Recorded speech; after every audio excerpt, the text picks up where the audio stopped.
Rise of the Ghaznavids. In the rugged highlands of eastern Iran, where the sun sets in a blaze of red and gold against the jagged peaks, a dynasty was born amidst the clash of swords and the thunder of hooves.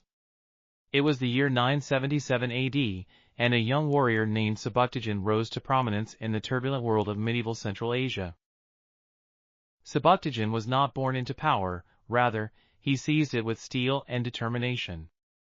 Descended from Turkic slave soldiers who had risen through the ranks of the Samanid Empire, Sebuktigin had learned the ways of warfare from an early age. Tall and imposing, with a sharp mind and a keen eye for strategy, he quickly caught the attention of Alptigin, the governor of Khorasan under the Samanids. Under Alptigin's tutelage, Sebuktigin honed his skills in both battle and diplomacy. He proved himself a loyal and capable commander, leading campaigns against rebellious tribes and rival factions that threatened the stability of the Samanid realm. His successes on the battlefield earned him fame and respect among his peers, but it was his marriage to Alptigin's daughter that would change the course of his destiny. With Alptigin's support and his own military acumen, Sebuktigin gradually carved out a fiefdom for himself in the mountainous region of Ghazna, modern-day Ghazni, Afghanistan. This strategic stronghold, nestled between the Persian plateau and the Indian subcontinent, would become the heart of the future Ghaznavid Empire. As the years passed, Sebuktigin expanded his influence, extending his control over neighboring territories and forging alliances with local chieftains and tribal leaders. His growing power did not go unnoticed by the declining Samanid rulers in Bokhara, who sought to maintain their authority in the face of mounting challenges from Turkic warlords like Sebuktigin. The turning point came in 977 AD when Sebuktigin seized the city of Ghazna from its local rulers, establishing himself as an independent ruler. This bold move marked the foundation of the Ghaznavid Dynasty, named after the city that would serve as its capital and stronghold for generations to come. Under Sebuktigin's rule, Ghaznavid power continued to expand. The strategic location of Ghazna allowed Sebuktigin to control key trade routes linking the Persian Gulf to the Indian Ocean, enriching his realm and attracting merchants from distant lands. The wealth pouring into Ghazna funded further military campaigns and allowed Sebuktigin to strengthen his administration and consolidate his rule over the diverse peoples of his realm.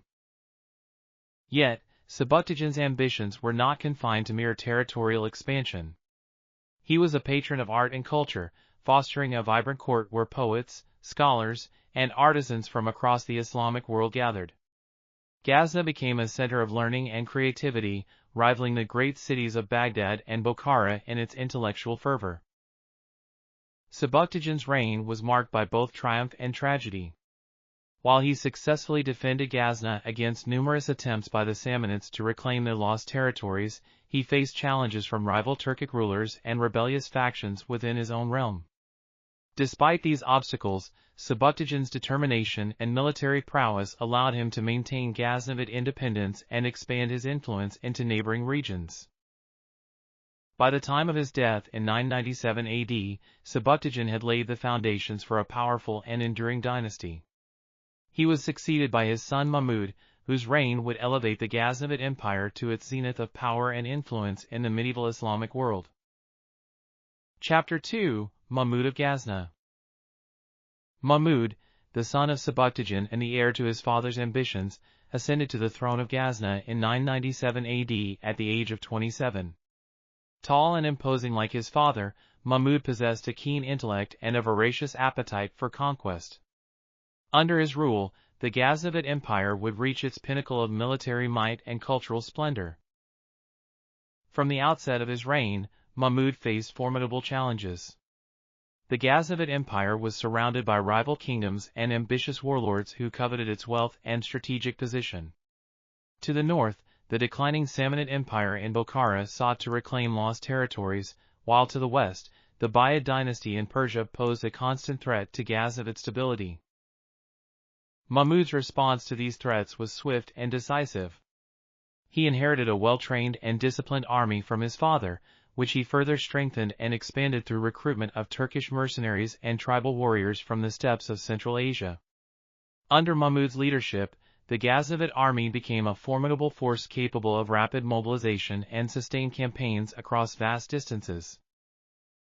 One of Mahmud's first challenges came from the Samanids, who sought to regain control of Khorasan and challenge Ghaznavid hegemony in the eastern provinces. In 999 AD, Mahmud decisively defeated the Samanid ruler Ismail II in battle, consolidating Ghaznavid control over Khorasan and dealing a severe blow to Samanid prestige. Emboldened by his victory over the Samanids, Mahmud turned his attention towards the rich lands of northern India. The Indian subcontinent had long been a land of fabled wealth and ancient civilizations, with its fertile plains and bustling trade routes attracting the attention of ambitious conquerors throughout history. In 1001 AD, Mahmud launched his first expedition into India, aiming to plunder the wealthy temple city of Multan. The raid was a resounding success, filling the Ghaznavid treasury with gold, silver, and precious gems. Mahmud's subsequent campaigns into India would become legendary, earning him the title Sultan Mahmud Ghaznavi, or Mahmud of Ghazna, among his subjects and contemporaries. Mahmud's conquests in India were not merely driven by a desire for wealth. He saw himself as a champion of Sunni Islam, and his campaigns were often justified as jihad, or holy war, against the Hindu rulers of India. Mahmud sought to establish Ghaznavid dominance over northern India, paving the way for future Muslim rulers and spreading the influence of Islamic civilization in the region. The Ghaznavid campaigns in India were marked by fierce battles and strategic alliances with local rulers who sought to resist or collaborate with Mahmud's forces. Mahmud's military strategy combined swift cavalry attacks with siege warfare, overwhelming his opponents with superior tactics and discipline. Cities such as Lahore, Somnath, and Kannauj fell to Ghaznavid forces, their riches plundered and their temples looted. Yet, Mahmud's conquests were not without controversy. The destruction of Hindu temples and the plundering of sacred relics sparked outrage among Indian rulers and chroniclers, who portrayed Mahmud as a ruthless plunderer and iconoclast. However, Mahmud's supporters defended his actions as necessary for the expansion of Islam and the defense of Ghaznavid interests in the region. Cultural Renaissance and Legacy. While Mahmud's military campaigns brought him fame and fortune, his reign was also marked by a cultural renaissance in Ghazna. Mahmud was a patron of art, literature, and learning, fostering a vibrant court where scholars, poets, and artists from across the Islamic world gathered to exchange ideas and create masterpieces. Under Mahmud's patronage, Ghazna became a center of learning and intellectual inquiry. The Sultan himself was known for his love of poetry and music, composing verses in praise of his conquests and the beauty of his beloved capital.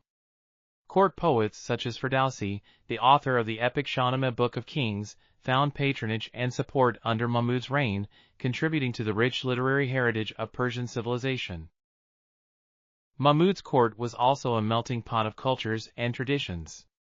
Persian, Turkish, Arabic, and Indian influences blended together, creating a cosmopolitan atmosphere that attracted scholars and artisans from diverse backgrounds.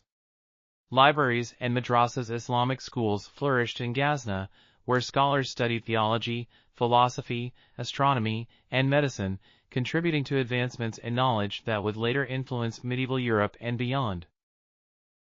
One of Mahmud's lasting contributions to Islamic civilization was his support for the translation of classical Greek texts into Arabic, preserving and disseminating the knowledge of ancient Greece to a wider audience.